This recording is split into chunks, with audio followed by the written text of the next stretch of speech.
Entonces, a continuar, nos damos un lujo de tener una conferencia magistral a cargo del doctor Francisco Suyenbas.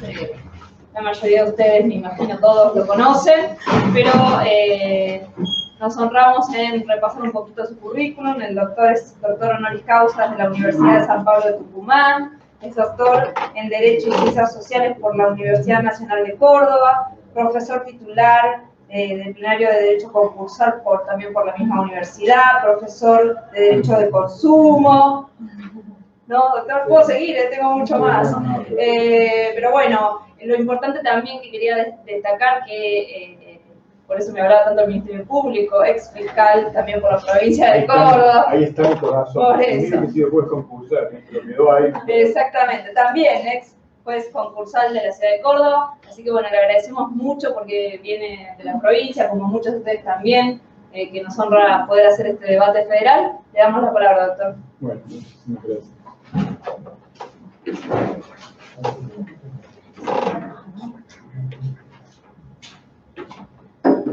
Hola, buenas tardes a todos. ¿Se escucha ahí o tengo que avanzarlo un poquito más al micrófono? No, en realidad para la gente que está... En el streaming. ¿Está Es para bien los ahí, virtuales. entonces? Sí, sí, sí. Bueno, buenas tardes a todos. Es un placer estar con ustedes. Yo le había prometido a Gabriela que iba a llegar temprano, pero bueno, entre los vuelos y el aeropuerto y los remises, se hizo mucho más tarde. Me hubiera gustado, quería llegar por lo menos al panel de acciones colectivas, no fue factible. Entonces, mi agradecimiento, por supuesto, a la Fundación, a todas las autoridades que se organicen, a Daniel Víctor y especialmente a Gabriela Bocchi y a Gabriela, que ahora me está acompañando. Nos hemos cruzado, la doctora Bocchi está en Loma de Zamora hablando de acciones de responsabilidad societaria y en el horario en que yo estoy acá hablando de defensa del consumidor. Lo primero que les quiero decir es que el tema del derecho del consumidor sigue teniendo, como enseñara Attilio Alterini hace mucho tiempo, toda una problemática para instalarse, no solamente en el hombre común, es decir, por falta de una adecuada educación de los derechos del consumidor, sino también justamente en la judicatura y entre los abogados. Parece increíble, pero a 25 años de la Constitución del 94, que incorporó estos nuevos derechos en los artículos 41, 42 y 43, dándole la acción de amparo como vía especial, ¿no es cierto?, por la relevancia que tenían los derechos de los consumidores y obviamente los derechos del ambiente, hayamos avanzado en realidad relativamente poco en el aparato de la judicatura, lo cual no habla bien de nosotros como abogados. Yo siempre digo, para que nadie lo tome como una crítica a la judicatura, recuerdo lo que decía Piero Calamandrei. Piero Calamandrei decía: el primer juez es el abogado, porque es el juez del caso, es el que lee la fatiespecie que se le somete a estudio y el que debe proyectarla, ¿no es cierto?, en una demanda judicial y eventualmente hacer valer lo que ha hecho. Y en ese sentido, tenemos que admitir que todavía nos falta mucho. Lo mismo sucede con las asociaciones de consumidores, el vehículo idóneo de articulación de nuestra sociedad. Yo casi le podría decir que, sin querer entrar en ningún tipo de debate político y menos el federal, si hay algo que requiere nuestra democracia son formas de participación ciudadana. Y en materia de defensa del consumidor, implementar, apoyar a las asociaciones de consumidores es una obligación realmente muy relevante, de la cual también tenemos que tomar conciencia, aun cuando estemos en otros ámbitos, ¿no es cierto? Porque allí donde haya una asociación de consumidores, habrá consumidores individuales y o colectivos que puedan ser adecuadamente defendidos, e incluso, por lo menos en Córdoba, la ley 10.247, esa es la de Córdoba, las legitima para tomar audiencias extrajudiciales, ¿sí? Pero audiencias con fuerza de mediación y donde en algunos casos se llega a buenas soluciones, ¿no es cierto? Sobre todo cuando el conflicto no es demasiado grave. Entonces, vuelvo a decir que tenemos desafíos para ir construyendo la estructura del ordenamiento de defensa del consumidor y dándole eficacia en todos los ámbitos, ¿no es cierto? Tenemos mucho que hacer en este terreno y es importante tenerlo en cuenta. Y tenemos también el anteproyecto de ley de defensa del consumidor del Ministerio de Justicia, que yo creo que, siendo inteligente, un viejo profesor amigo mío, un hombre sabio, me decía: hay que entrar por la de ellos para salir por las nuestras. ¿Qué quiero decir con esto? Que lejos de criticar el proyecto, ¿no es cierto?, viéndoles los defectos rápidamente, como muchos han hecho, yo creo que hay que darle lo positivo al proyecto y, en su caso, viéndole lo positivo, ser admitido para hacerle los ajustes que pudieran merecer. Pero que a mí me parece que tiene muchos aspectos sumamente positivos que hay que avanzar. Normalmente yo puedo hablar con power o sin power, me da lo mismo. Sinceramente, soy los viejos profesores, estoy tan habituado he concursado como 4 o 5 veces, raro caso, porque en la universidad los concursos los toman cada 20 o 25 años. Pero yo he concursado efectivamente, por eso usted verá que ahí cuando me presentó dijo: profesor, titular plenario, lo leyó como cierta ubicación. Nosotros decimos acá, no plenario, el plenario regular. Decimos. No, es que el plenario es más que un regular. El plenario es el profesor regular que ha concursado la titularidad 2 veces. Ah, no lo sabías. Y por eso es plenario. Es decir, que ha adquirido una jerarquía, por lo menos en el estatuto de la Universidad Nacional de Córdoba, que es mayor del profesor titular regular. Hasta ahí había llegado. Y bueno, de todas formas, siempre es importante recordar algunas cosas que me parece que todas las sabemos, pero que a veces no tienen, de tanto debatir algunos aspectos puntuales o secundarios, los perdemos de vista, ¿no es cierto? Esto de que el derecho de los consumidores y usuarios surge como una necesidad nacida del principio de solidaridad social, frente a la clásica teoría liberal del derecho que concebía a las partes en los contratos como sujetos racionales con igual capacidad negocial, es fundamental, casi a la esencia. Claro, es aceptado en el Código en el 2015, como motivo de la modificación de la Ley 26.994, ¿cierto? ¿Por qué?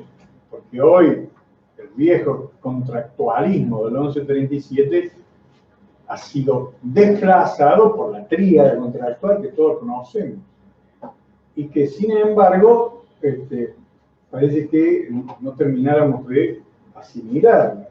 Es decir, que los contratos paritarios son casi una rareza, 957 del Código Civil y Comercial, es el acto jurídico mediante el cual las partes se ponen de acuerdo para crear, modificar, extinguir obligaciones, y el 957 nos lleva al 257, que es lo que es acto jurídico.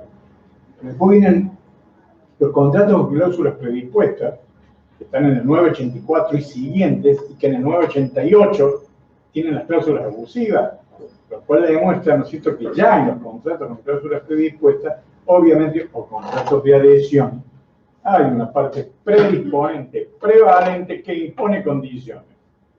Nada más que en los contratos con cláusulas predispuestas, aun cuando le llamen contratos de adhesión, ahí hay un defecto de deficiencia legislativa, ¿no es cierto?, también puede haber cláusulas individuales firmadas al efecto, ¿cierto? Con lo cual, digamos que el consentimiento sigue teniendo relevancia en los contratos con cláusulas predispuestas, que normalmente son los contratos mercantiles que manejan las redes de distribución de los productos para que lleguen desde los fabricantes, productores, etcétera, a través de las redes de distribuciones, agencias, concesiones, franquicias, fideicomisos, etcétera, etcétera, a los consumidores. Y esto es relevante tenerlo presente porque ya permite, ¿no es cierto?, cuestionar en algunos casos de hipervulnerabilidad, diría Brosely, en qué casos se expande la ley de defensa del consumidor o el contrato del consumidor, la relación de consumo, concretamente 1992 y 1993, se expande hacia los contratos con prestaciones, con cláusulas predispuestas y cuando no. Es decir, si hay fuerza expansiva o no del derecho del consumidor, es un tema apasionante que lo he visto muy poco abordado por parte de la doctrina. Recién ahora los ambientalistas se están atreviendo a decir, che, el daño punitivo también en materia de ambiente, porque hay que evitar, hay que prevenir, hay que disuadir, ¿no es cierto?, de conductas que son antisociales y que por ende no pueden repetirse. Entonces, fíjense las incoherencias del sistema. Pese que están ahí los 3 artículos, 41, 42, 43, gracias a la 24240, tenemos una sanción disuasoria como es el daño punitivo en el 52 bis, que no está en el derecho ambiental. Bueno, en principio, si fuéramos al rigor formal de un querido amigo, un gran jurista como es Pablo Heredia, diría, en materia de interpretación de determinadas normas excepcionales no puede interpretarse extensivamente, por lo tanto no puedo llevar el daño punitivo al daño ambiental. Yo ya no estoy tan seguro, ¿sí?, de que pueda hacerse esa afirmación. No me cabe ninguna duda que Pablo la haría, así como dice que el beneficio de gratuidad solo alcanza la tasa de justicia y no a las costas. Creo que él daría esa interpretación. Cuestión que hay que profundizar un poco más. Entonces, globalizar la solidaridad es como una manta, es como el nervio, ¿sí? ¿Saben por qué a mí me gusta globalizar la solidaridad? Porque lo decía Salvatore Sata cuando hablaba del derecho concursal, y ustedes me dirán, ¿por qué traes el derecho concursal? Y pues yo soy también titular de concursal. Y yo, nomás me gusta escandalizar a mis alumnos, siempre les digo que el derecho concursal es más socialista que los derechos, y ahí se escandalizan de todo, pero no me importa. Pero ya a mí algo me escandaliza, tiene que andar mucho tiempo.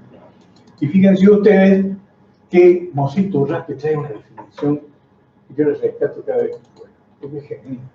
El viejo es genial. Fíjense lo que dice: el bienestar general de la sociedad civil se alcanza en el mercado si lo comprendieran, que los dos lados. Se alcanza en el mercado a través de la solidaridad, y semejante compromiso requiere la protección al consumidor como un reaseguro de la economía de mercado. Es decir, no está desplazando ni cuestionando la economía de mercado, dice el contrario, como un reaseguro de la economía de mercado, una garantía de sobrevivencia al prevenir iniquidades y evitar el recalentamiento de calderas sociales. Fíjense si esto se cumpliera. Qué importante sería que en otro país no hubiera calderas sociales. Pero claro, para que no haya calderas sociales hay que reconocerle a los consumidores, ¿sí?, determinados derechos. Y lamentablemente nuestra aparatología, nuestras herramientas jurídicas están muy lejos de poder llegar a reconocer esto, ¿cierto?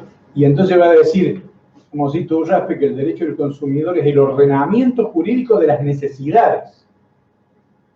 Y ahí se usa una palabra totalmente distinta a la que por allí suele hablarse, ¿sí? Porque es ordenamiento jurídico de necesidades, ¿sí? Entonces, frente a las necesidades tenemos que tratar de reasegurarnos. ¿De qué? De bienes y servicios y de su modo de satisfacerlas en un mercado caracterizado por el cáncer. Y ahí podríamos decir que está íncito el artículo que lo enamora a Gabriel Stiglitz. Más allá que se me haya vuelto más medio conservador Gabriel, ahora que es un pope que en el 42 llegó a la Constitución de la Nación, lo real y cierto es que ahí está el artículo 1094, ¿sí? Que es todavía más relevante que el 3, nosotros los consumeristas normalmente hacíamos referencia siempre a dos artículos que eran fundamentales en la ley de los 40. El uno, ¿por qué? Porque decía, esta ley tiene por objeto la tutela del consumidor. Entonces, lo primero que sabe alguien que hace derecho del consumidor, que el estatuto del consumidor no es neutro, es tutelar de un sujeto en especial, consumidor, ¿no es cierto?, por justamente su esa subordinación estructural, esa vulnerabilidad en la que está sometido en una economía de mercado. Entonces, me acuerdo que una querida amiga, Rosarina, solía decir, ¿vos sabés qué tenemos que hacer cuando aplicamos el derecho del consumidor? Yo la miraba. Proteger, tutelar al consumidor. ¿Los jueces lo sabrán? ¿O creerán que su independencia es hacer equidistancia o imparcialidad de un sistema tutelar? Claro, lo entienden tan mal la independencia del Poder Judicial que, claro, llegan a sacar este tipo de elucubraciones, le desplazan sus obligaciones porque no se dan cuenta que están aplicando un estatuto, un ordenamiento que tiende a tutelar al consumidor. Y esto, lejos de afectar al proveedor, es un reaseguro de la economía de mercado. Esto también hay que darlo como mensaje a los proveedores, para que los proveedores, entre los empresarios, entre los comerciantes, que no están mal en el Código Civil Comercial, pero sabemos que existe, que no sientan, ¿no es cierto?, que están mal vistos, ¿sí? O que hay algún tipo de premoniciones contra ellos. Entonces, bueno, ¿qué otra cosa importante hay que tener en cuenta con relación al ordenamiento del derecho del consumidor? Esta diferencia en el poder de negociación le da una naturaleza particular al ordenamiento tutelar y tuitivo. ¿Qué naturaleza le da? De orden público. Es imperativo. No es disponible por la parte ni por el juez. O sea que los jueces no pueden salir a decir cosas que la ley les impone. ¿Sí? Y esto también es algo que se comprende poco, y más en tribunales cuando dicen, no, el juez tiene tal criterio. ¿Cómo criterio? Si acá está en la ley, está tutelado de tal forma. No, pero el criterio, a ver, no me preocupa el criterio. Usted no lo puede modificar. Entonces, el hecho de que el diferente poder de negociación, ¿no es cierto?, hace que tenga la fuerza del due cogence, como yo le digo. Es decir, se impone. Claramente es un sistema imperativo. En Córdoba, Luis Moisés Pane, cuando surgió el nuevo Código Civil y Comercial, solía decir, ¿por qué el artículo 7 en la última parte dice que en las relaciones de consumo se aplica la ley más favorable al consumidor? Si no es evidente, porque es imperativo. Yo le decía, doctor, por favor, no escribo el 7 así como está. Porque nuestros jueces, si no dice nada, van a aplicar cualquier ley menos la más favorable al consumidor. Así que déjelo que lo diga, aunque sea docentemente, el artículo 7 que habla del famoso debate entre Rivera, ¿se acuerdan? Ni había que ver más sobre la aplicabilidad del conflicto de leyes en el tiempo.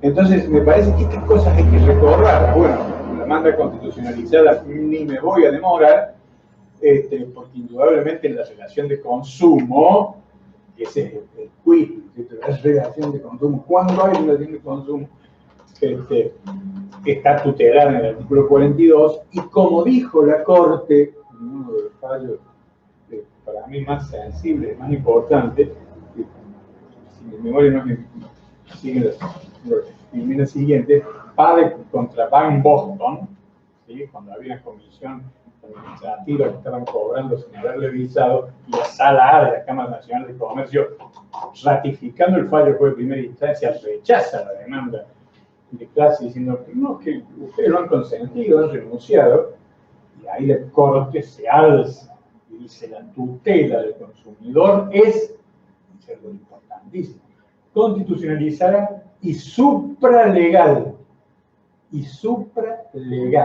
Eso tampoco se comprende. Normalmente se explica el indubio pro consumidor.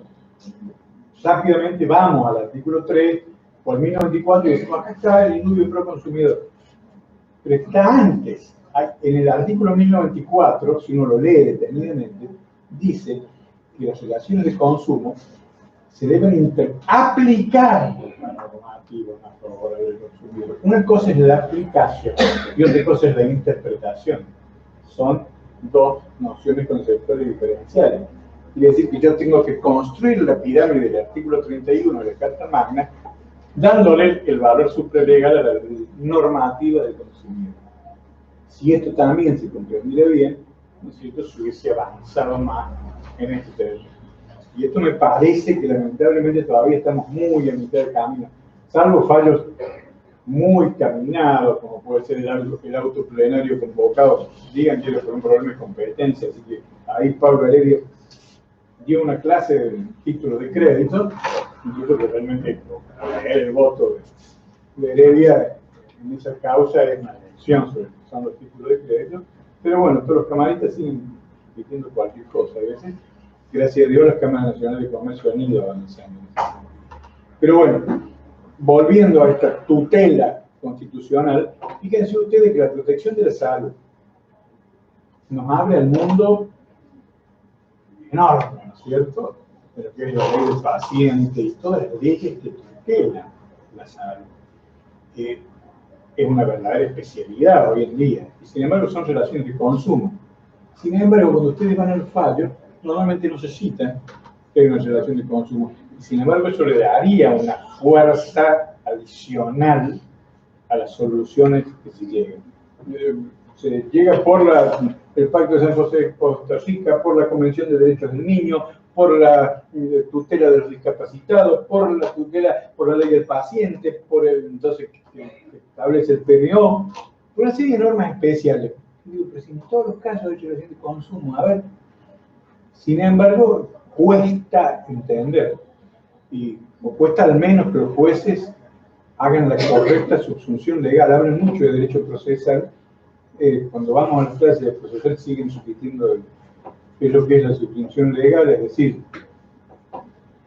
poner la faciespecie o atrapar las circunstancias fácticas del caso en la norma adecuada. Sin embargo, de pronto uno ve que dicen, esto aquí es una relación de consumo y terminan condenando por el 1113 hace un tiempo, cuando todavía se decía el 1113, o ahora por el 1575, y el 40 no lo entienden para nada. Entonces, hay toda una problemática, ¿sí? Bueno, la información adecuada y veraz, la libertad de expresión y las condiciones de trato digno y equitativo. Y ustedes saben que me las dejé, porque se los llevé a los alumnos. Y hay tres frases que voy a tratar de recordar, que normalmente yo suelo citarla. Una para los clásicos, otra para los progres, de alguna forma, y otra para los que están al medio. Para que todo el mundo vea que en definitiva todos decimos lo mismo, que se trata de un problema de necesidad de entender, ¿sí? De no bajar barreras cuando dialogamos. La Corte de Casación de Francia decía que ir al juez con toda confianza, con la convicción de convencerlo por la fuerza de los argumentos, es la única garantía en un país libre que reconoce la democracia y fomenta la división de poderes. Esto lo dijo la Corte de Casación de Francia hace 50 años. Por eso yo digo, primero una frase clara, ¿no es cierto? La relevancia nuestra, los operadores de la justicia. Cuidado, vuelvo a decir lo que pido que la mandé. No creer que el juez es el príncipe de la cosa. Yo que estaba en el Poder Judicial les digo, el juez no es príncipe de nada. El primer juez del caso es el abogado. Y a Siricot hay que recordarlo por la genialidad de los abogados que fueron a pedir la tutela constitucional directa sobre determinados derechos que estaban siendo violados. Y bueno, gracias a Dios la Corte los escuchó, pero la genialidad fue del abogado, que se animó, se lanzó a ese llave. Esa es una frase que hay que tener en cuenta, es decir, ir al juez con toda confianza. Y yo les pregunto, ¿en nuestro país vamos al juez con toda confianza? Segunda frase. Yo escribo para los que no saben leer. Yo hablo o explico las cosas para los que no saben. Yo en definitiva trato de hacer ver la orfandad de los que están en la cola de la que siempre fueron excluidos del sistema. Eduardo Galeano, el libro de texto. Si no tenemos presente esta realidad, de poco nos sirve, y después sí, no somos conscientes que en el 1094, en el artículo 3, en el sistema de tutela de los consumidores, no solamente están los hipervulnerables, que estoy totalmente de acuerdo con todo lo que predica Seba Baroselli, dicho con todo afecto, Sebastián Baroselli, sino que hay una garantía de acceso al sistema. Porque si no estaríamos regulando lo que, la parte blanca, por llamarla desde el punto de vista laboral, no estamos dentro del sistema. Si están fuera, esto también es de comprenderlo. En 1994, cuando tutela en la protección del consumidor, tiene dos llaves cuando habla de consumo sustentable. Una garantía de acceso a la justicia y una garantía, obviamente, de solidaridad intergeneracional cuando habla de sustentabilidad. ¿Sí? Y esto quizás tampoco se comprende muchas veces con la judicatura cuando se ponen tantos recaudos formales a la interposición de acciones colectivas. Y entonces, no entienden nada del 54, admitamos que el 54 tiene deficiencias de redacción, porque fue redactado allá en el 93, las posteriores leyes que lo modificaron fueron hechas como nosotros, con una serie de deficiencias, pero está claro, ¿cierto?, que hoy vivimos en una sociedad de los microdaños. Y esto es gravísimo, gravísimo. ¿Por qué? Porque los grandes medios de producción, fabricación, comercialización, producción, se va bajando, ¿no es cierto? Y lo hemos podido ver en estos días, resulta, tanto en el 18, con la parada del dólar, la primera crisis del gobierno, como ahora en la crisis política con motivo de las elecciones, como el daño cae en cascada y realmente no se alcanza a comprender esta garantía de acceso al mercado que un adecuado sistema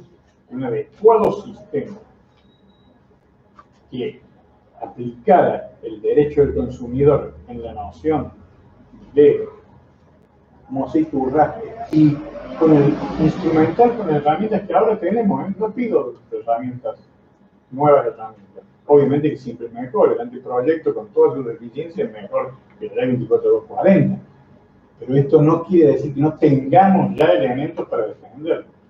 El Ministerio Público Fiscal, cuando yo era fiscal de Cámara, hace un año y medio, he peleado, pero abiertamente por una serie de aspectos que obviamente los jueces no me querían dar. Pero bueno, necesitamos un Ministerio Público muy activo en ese sentido. Y lo que quería señalar es que esta doble garantía, acceso a la justicia, ¿sí?, es mucho más que beneficio de gratuidad.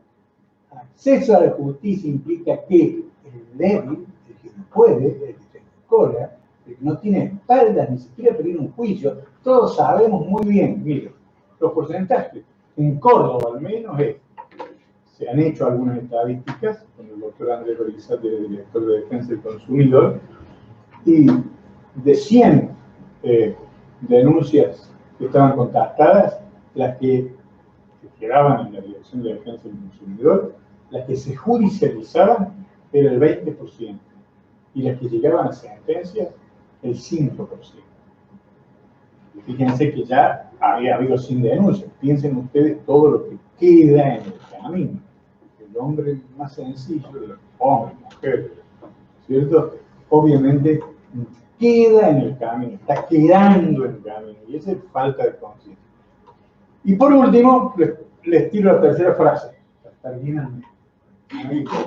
Ya lo cité a la Corte de Casación de Francia, lo cité a Galeano. Y ahora me voy al medio y voy a citar a alguien que nadie me va a decir que es el Lacroix, ¿no?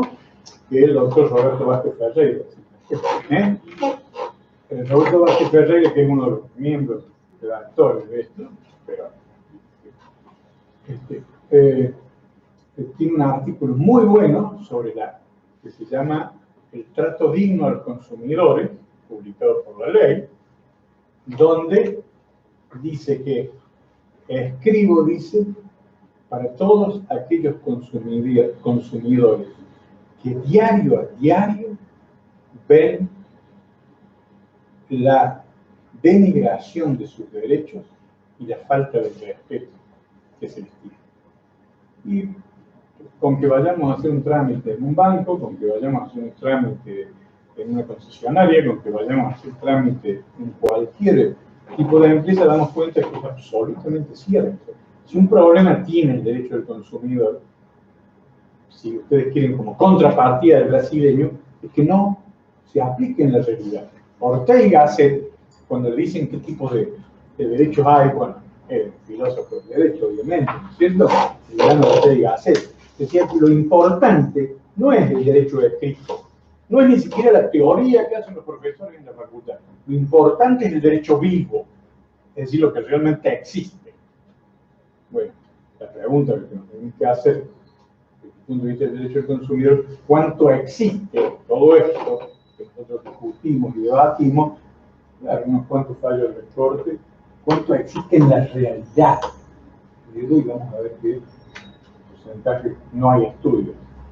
Yo tengo un proyecto de investigación que se entrega a la Facultad de Derecho de la Universidad Nacional de Córdoba para hacer un estudio de campo en Córdoba sobre cuánto se judicializa, cuánto llega a ser administrativa, ¿no es cierto?, la dirección del consumidor y cuánto se judicializa. Judicializados cuántos llegan a esa empresa. Pero bueno, es largo y tenemos un equipo grande, pero hay que saber cuándo llegamos a eso, ¿no? Bueno, entonces es importante lo del acto de consumo. Lo del acto de consumo, ya lo decía los consumidores.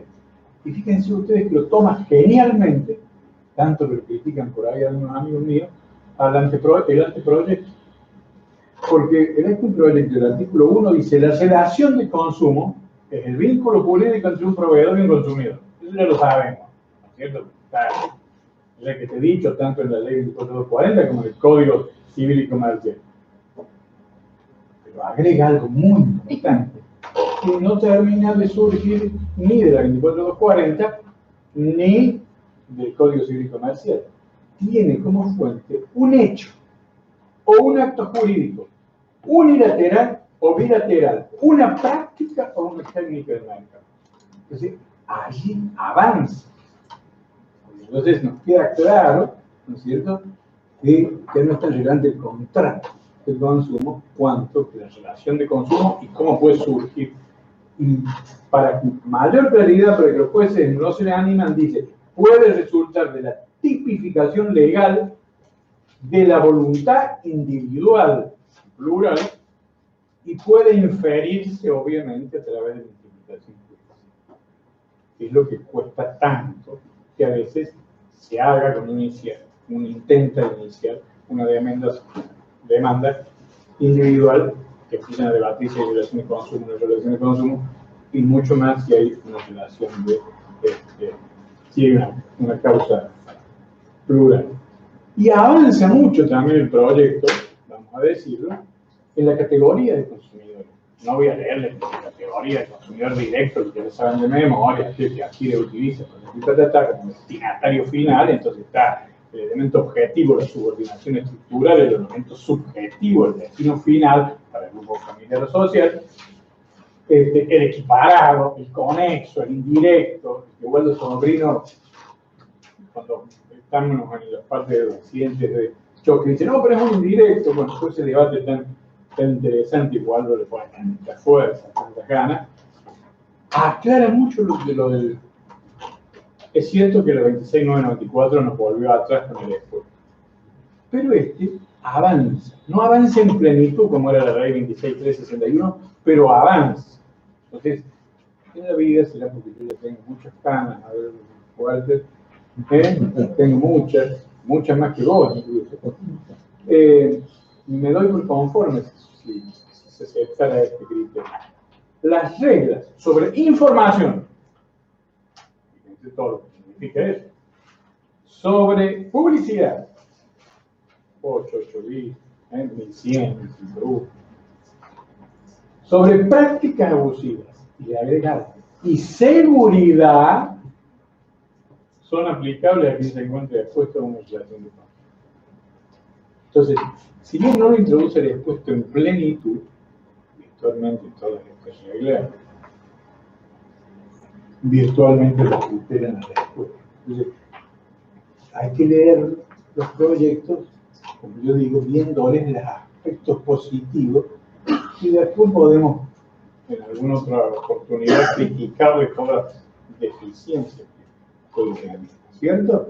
Entonces, esta relación de consumo, ¿no es cierto?, que es una directriz constitucional que abarca más allá del vínculo del contrato, ¿no es cierto?, y que hace que el sujeto esté protegido antes del contrato, durante el contrato y en la etapa post-contractual, con el mismo tipo de garantía por parte de toda la cadena de comercialización, que es muy importante y hay que tenerlo presente, ¿cierto?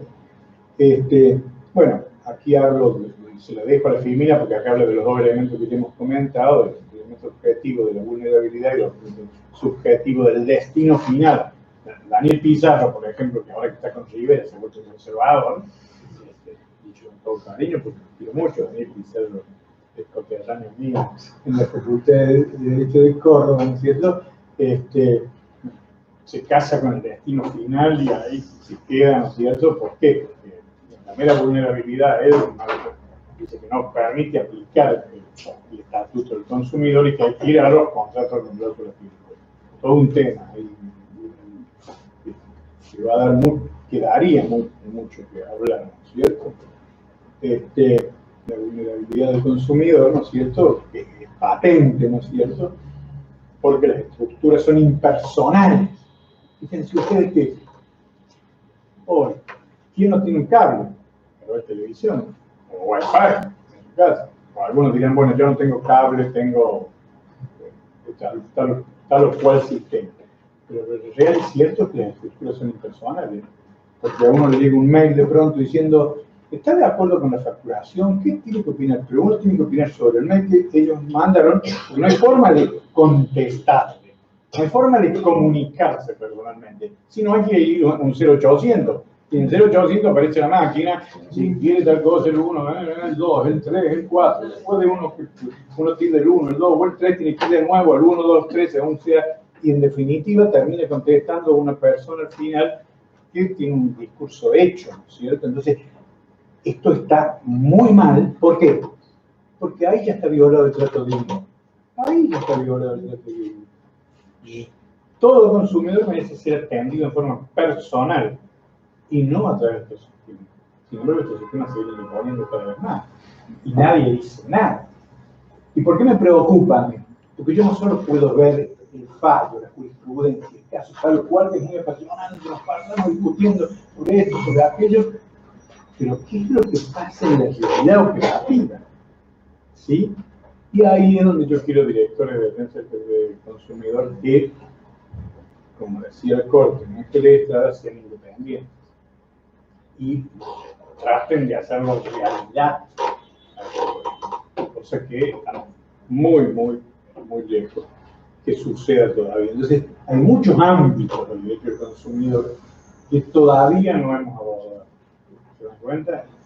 Y que, bueno, uno se pregunta cuándo lo van a dejar. El Estatuto del Consumidor, simplemente un título, porque no me puedo detener, ¿no es cierto? Los otros días estábamos discutiendo, nada menos que con el doctor Aparicio y con el doctor Palmero, que son dos profesores de nota de Córdoba, y no nos podíamos poner de acuerdo. Y yo, si vos no entendés lo que es el Estatuto del Consumidor, no está en el contrato, en el artículo 1092, no. El Estatuto del Consumidor, más allá de que te guste llamarlo microsistema o como quiera llamar, el Estatuto del Consumidor, se articula en la Constitución, pasa por la ley especial, pasa por los contenidos pétreos del Código Civil Comercial y por todas las otras normas que en diálogo de fuentes, el artículo 3 de la ley 2440, sirven para tutelar al consumidor sea una persona enferma, sea un discapacitado, o sea alguien que está comprando algo, un producto, o comprando en pozos, que hoy es lo más famoso, que es lo más actual, porque están los planes. Es una vergüenza. ¿Se dan cuenta que los planes de ahorro fueron regulados en la época de que Perón no era presidente, era secretario de Trabajo, allá por el año 40 y pico, por un decreto 142.177 y nunca más se dictó nada? Lo único que se dictó, creen que tiene facultades omnímodas, lo cual no habla bien, de la IGJ, fueron resoluciones de la Dirección de Inspección de Personas Jurídicas. Y para colmo, en Córdoba, termina la Dirección de Defensa del Consumidor diciendo: esto mándese hacia la IGJ. Y yo le digo: un momentito, ven acá. Esto es competencia concurrente. ¿Cómo se lo va a mandar a la IGJ? A mí la IGJ no tiene nada que decir. Que se los diga adentro del ámbito nacional. Pero en Córdoba, la IGJ no es autoridad para agregar ni absolutamente nada. Quiero ver qué dice mi Dirección de Personas Jurídicas sobre este tipo de contratos. Ustedes no tienen nada que mandar. Está absolutamente fragmentado, y las empresas, con evidentemente dolo, que esto hay que decirlo, con intención clara, saben eso, comparecen a la Audiencia del Consumidor y dicen: nuestros contratos están autorizados por la IGJ. ¿Sí? ¿Eso qué significa? A ver, explíqueme, porque no entiendo nada. Y uno se encuentra con, lamentablemente, funcionarios que no se animan. En Córdoba, nuestro director de Defensa del Consumidor dijo: mándenlos a la IGJ. Yo lo crucé con un artículo lo más fuerte que pude, se ofendió conmigo por el doctor Yuri, el actual director, pero bueno, la gente quedó. Están iniciando juicios, obviamente, entre los justicios de Córdoba, algunas acciones colectivas, otras individuales, pero claro, según la situación de cada caso, se lanzan excepcionalmente a tutelar una situación que realmente hace crisis. ¿No es cierto? ¿Por qué? Porque, a ver, es cierto que la cuota, en el caso de las compras de un automóvil, es móvil.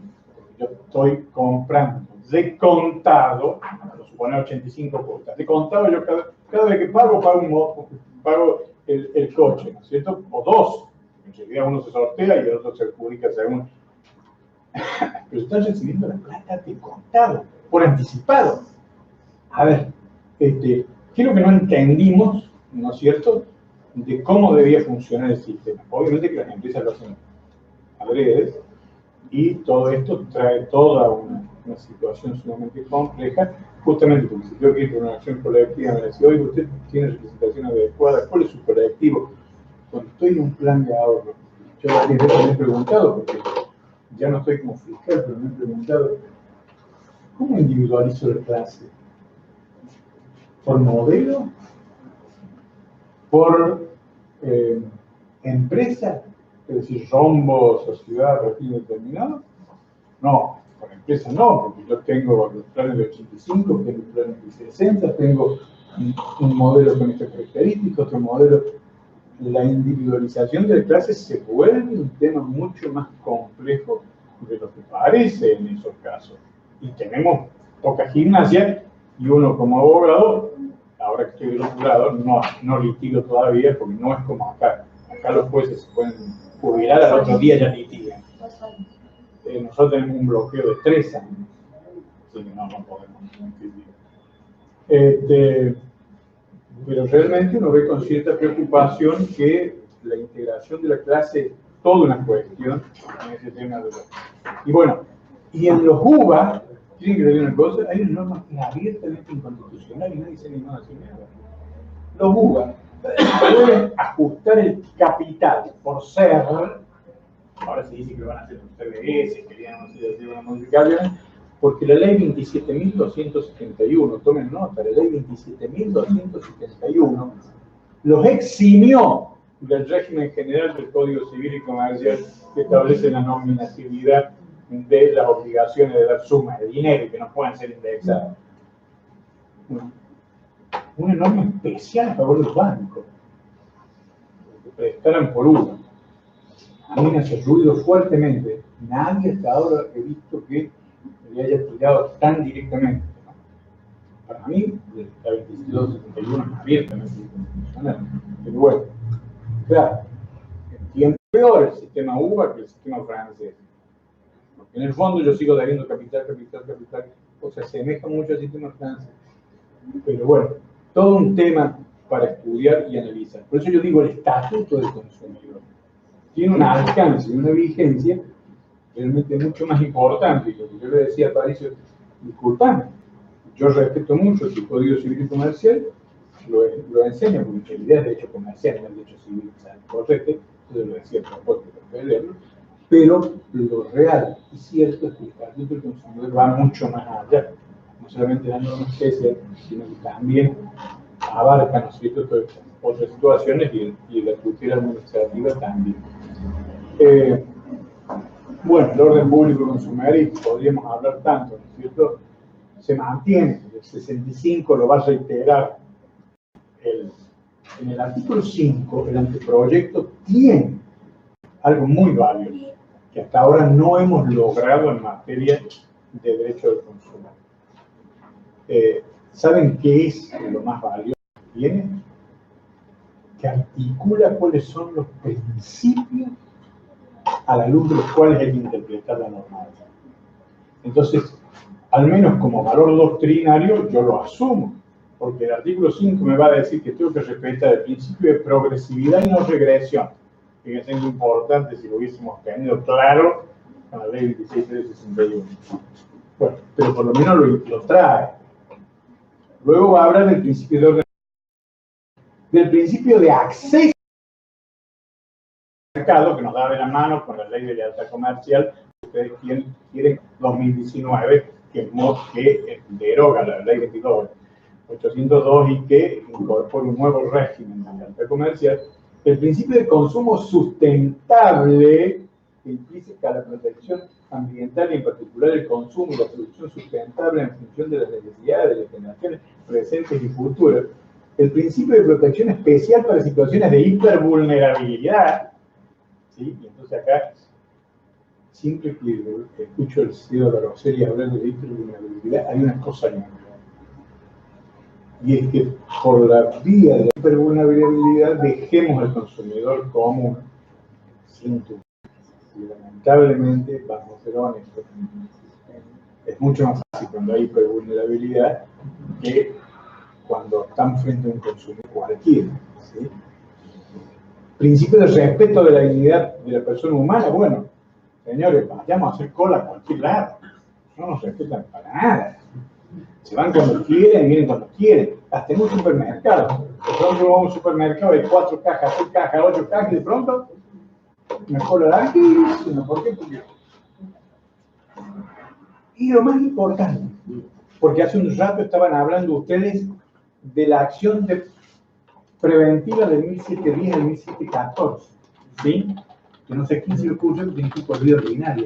¿Por qué va a ir por vía ordinaria? Por cualquier vía procesal es válida la acción de prevención del 1710. Pero así como el Código Civil y Comercial, o el Código Único, tiene la acción de prevención, en materia de consumidor tenemos la acción precautoria. Porque el principio que rige en materia de consumidor es similar al de ambiente. Yo no puedo dañar, y en caso de incerteza, no debo dañar y debo ordenar la cautelar. Si fuera una autocautelar, debo ordenar la medida autosatisfactiva y debo hacer procedente la acción del 1710. No requiero prevención. Yo potencio la del 1710 en caso de consumidor. ¿Se dan cuenta?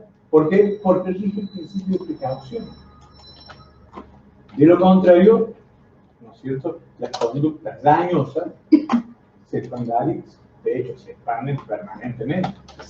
¿Por qué? Porque nosotros insistimos que estamos en el derecho consumidor, derecho privado, principio de prevención. Uy, qué bárbaro, necesito el 10 de julio la acción de prevención.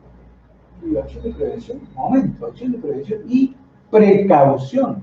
El principio precautorio del cual hablamos, que está en el artículo 28 o 30 de la LGA, o sea, de la Ley General de Ambiente, también rige en materia de consumidor. ¿A quién se le ocurrió que no? Bueno, gracias a Dios, el anteproyecto lo dice.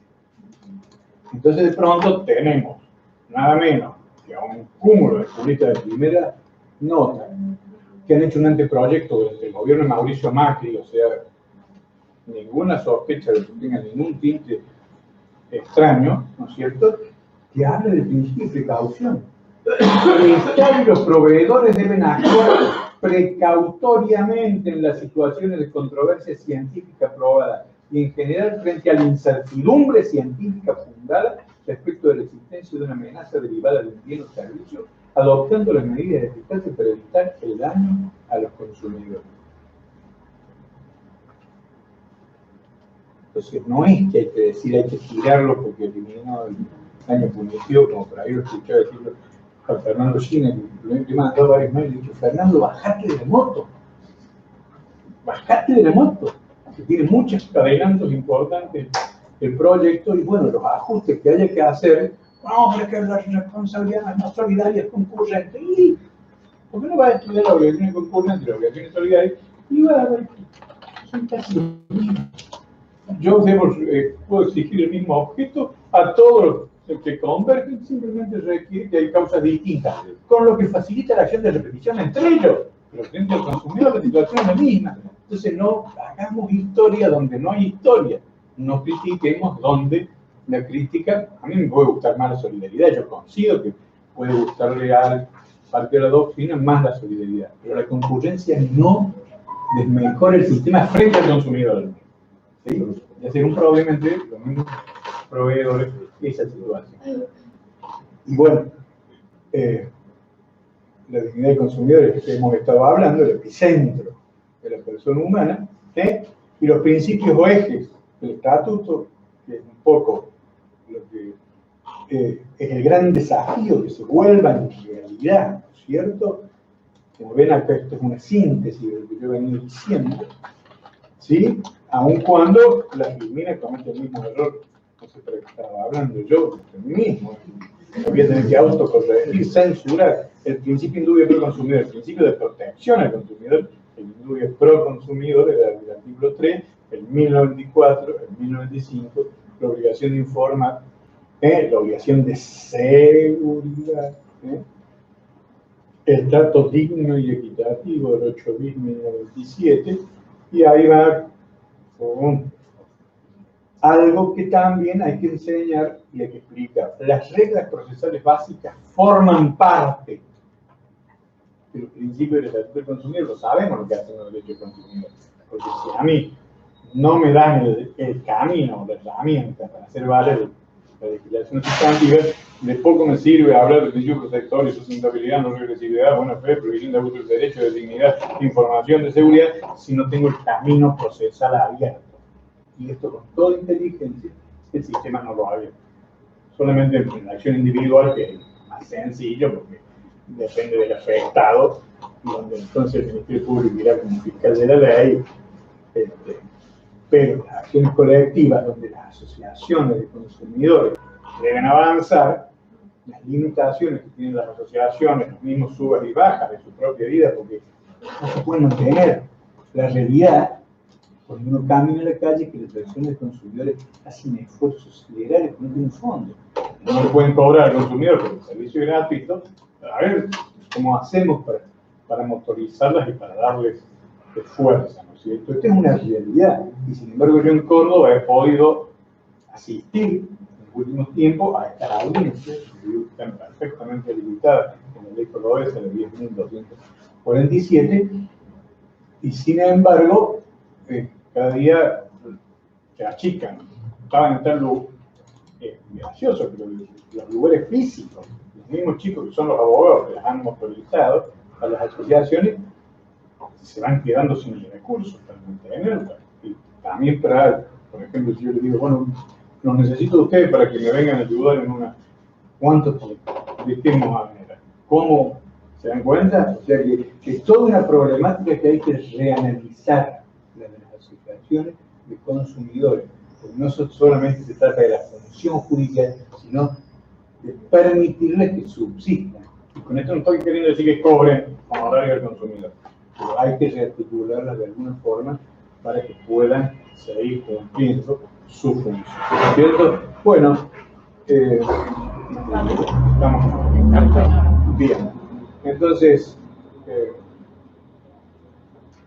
bien, ahí estaban explicadas cada una de las obligaciones, ¿sí?